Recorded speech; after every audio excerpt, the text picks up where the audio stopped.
I hope my internet is okay. I decided to come into a different room because my internet was just, I don't know, you know, the way internet is. So I pay extra money for extra good internet. See how well that's going? Anyway, I was on a few minutes ago and my internet just died. It just cut me off in the middle. So I decided to come back. I was talking to my amazing friend and mentor, Luria, and I said, I don't think I'm going to go back on. I have nothing to say. And she said, yes, you do, and people need to hear it. No pressure, but I must ask you a question. Get it? I must ask you a question. And here's my question. Uh-oh, now I have to come up with a question. Okay, here's my question. This is my friend. She's a shinicorn. I was calling her Shonda the Shinicorn, but I don't know if Shonda's a good name. I think it is. She looks like a Shonda, right? What would you name her? She's a shinicorn. Hello, Luria. I was just talking about you, my beautiful friend and mentor who pushed me to come live again. Thank you. Yes, I must ask you a question. What is her name? I think it's Shonda. Shonda the Shinicorn. She's a shinicorn because my group and my people are the Shine Squad, and she kind of is our mascot. But I don't really have a name for her. I think it's Shonda. So I'm taking suggestions for Shonda right now because I'd like her to be a bigger part of my membership, Shonda the Shinicorn. She likes to shine and she likes to encourage people to go and be themselves and like do things that are uncomfortable and be brave. She gives you wings. She has a little corn, a little horn. So she's a shinicorn. Say again, I'm here. And you're not allowed to name things? Oh, really? Okay, fine. Do you like Shonda? Is that a good name? I think Shonda's an anyway. So Shonda and I have come on live mostly because when I was live earlier, there were dozens of people on asking me questions unrelated to what I was talking about. And I thanked them for being on, but I couldn't answer their questions because, thank you, Shonda. Shonda thanks you. Because my class that I was teaching was for people, entrepreneurs, people who run businesses. And a lot of the questions were on just on my journey over the last year, because that's what most of my videos on YouTube are about. And so I thought I would come on and spend a little time. If anyone wanted to ask questions, ask me anything. I, for the most part, don't have anything to hide. And if I can share anything that inspires you and makes you feel better, it would be my absolute pleasure. So Callie, wait, oops, I lost you. Callie, I love that ugly doll, so cute. Hi, Nika and Luria. Hello, Calico. Isn't this ugly doll adorable? So I'm thinking that her tongue here, I don't know if it's a tongue or a tooth, but I think it needs to be rainbow to match her corn. She needs to, yeah, she's going to have a little bit, maybe a tattoo, a rainbow tattoo, I think, for her tongue. Is that a tongue or a tooth? I must ask you a question. Do you think that this is a tongue or a tooth? I can't tell. If it was, it's the color of a tooth. But anyway, hey, Aster, thank you so much. A queen? That is so sweet. I said to someone today that I thought she was a queen, and she said she'd rather be a Disney princess. I think I want to be a queen, though, so thank you. I thought it was a tooth, but I have no idea. And maybe that's the point. The point is that we don't know what it is, and it could be whatever you want it to be. Luria said, what's the biggest thing? Oops, I keep losing things. What's the biggest thing you learned through your recent journey? I don't even know if I would say there's one big thing, but maybe there are. Probably the first thing that comes to mind is that there is always a silver lining. And to tell you the truth, I don't know if I learned that. Yes, I did. Okay. So I always thought that you can always find a silver lining in everything. But I didn't feel confident to say it to other people because I had never been through something that was as difficult, I guess. Um, I think, yeah, challenge equals opportunity. That's almost like is part of it and is also an additional thing. Like challenges make you stronger. And if you can look at challenges as opportunities, the more you do that, the more it becomes second nature and instinct. The more it has for me become like even something as simple as like banging your toe, instead of thinking, ow, what a terrible day I'm having. I now, like, my first thought when something icky happens is, I wonder what this is teaching me. So it becomes an instinct the more you practice it.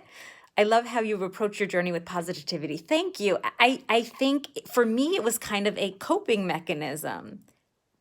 There was no other way for me. There was one point where all of a sudden I said to myself, I don't know how I can do this. I was feeling physically sick.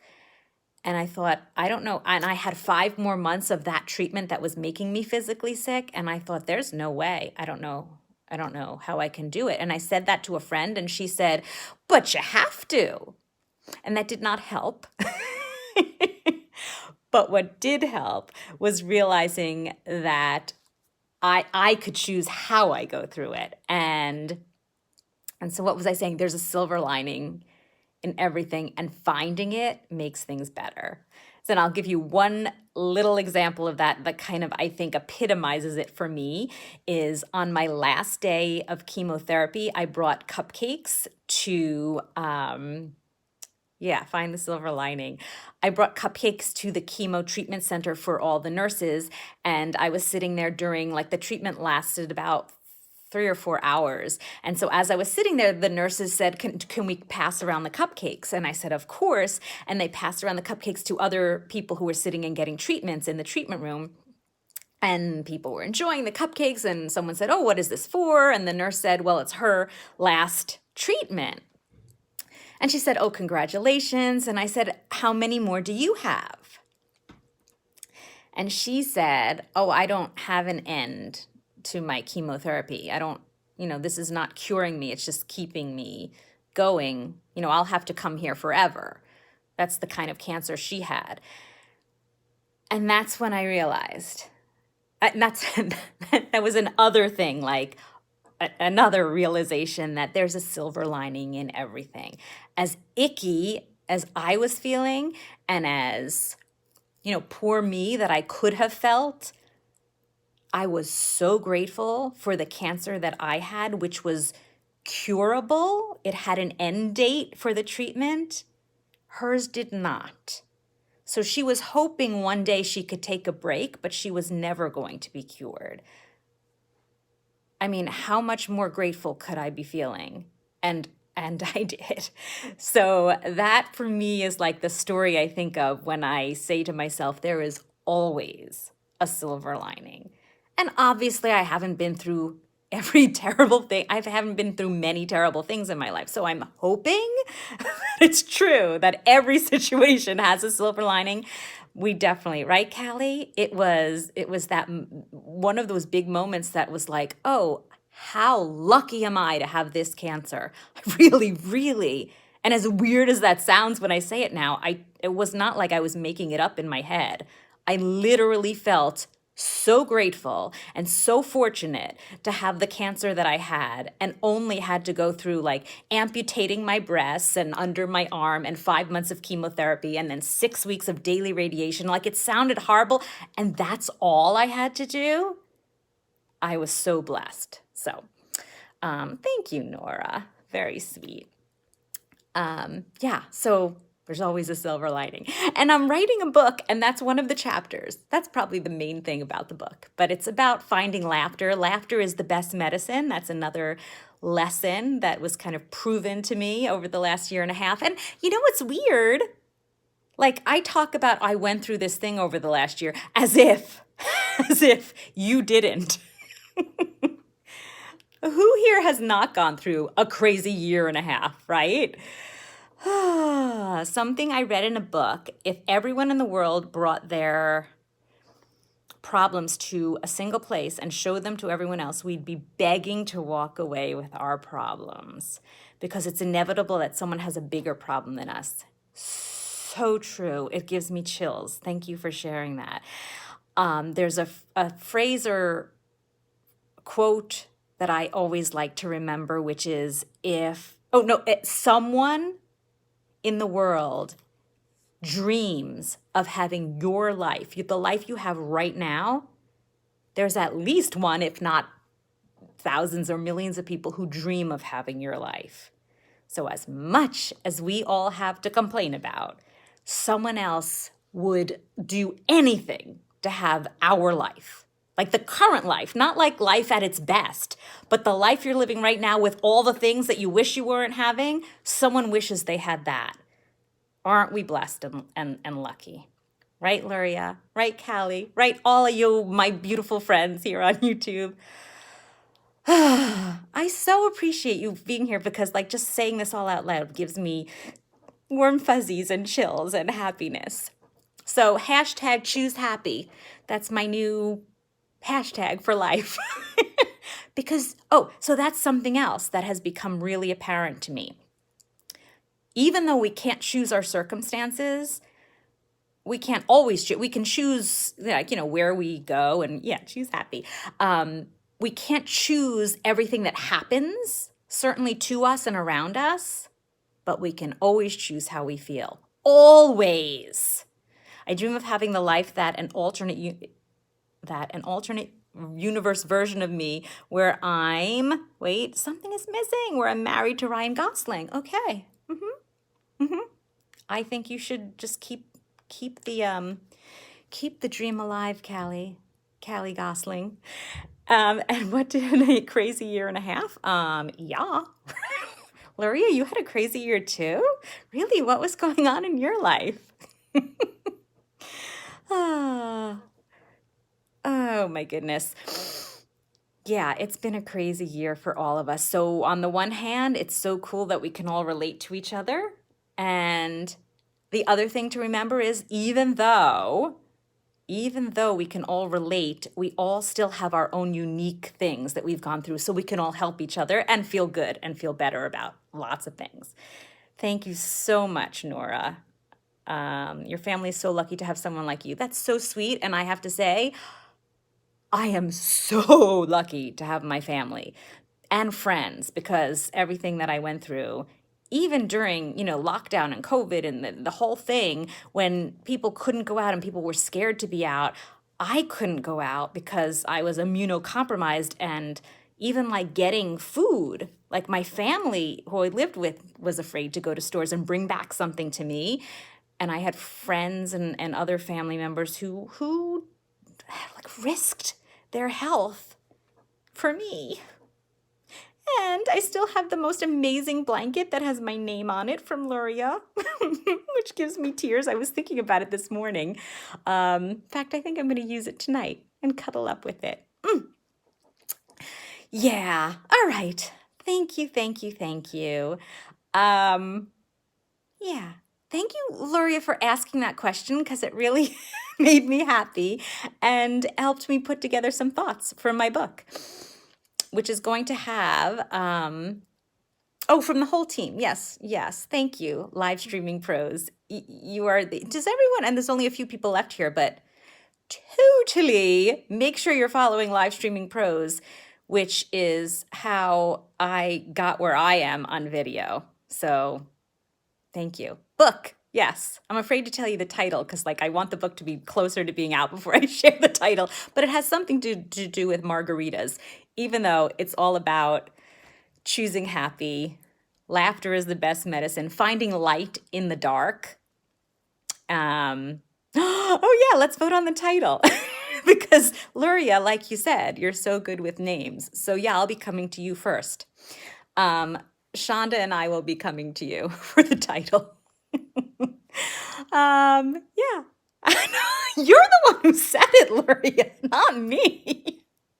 I assumed you're very creative. I mean, you obviously are. You're the one who put yourself down when it comes to names.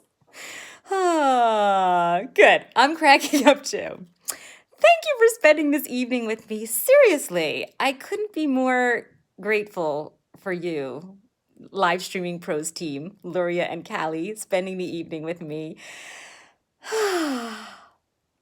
I wish I could have a margarita right now, speaking of margaritas, but I'm still healing from. By the way, these are new. I just got them about a week and a half ago. They're not finished yet, but I'm getting rebuilt. So I'm not supposed to be moving my arms too much, but I did want to show you a little bit. You can't really see them, but very soon I'm going to want to show them off. Is that legal? Luria, you're going to have to show me. Tell me what's legal. Sexy.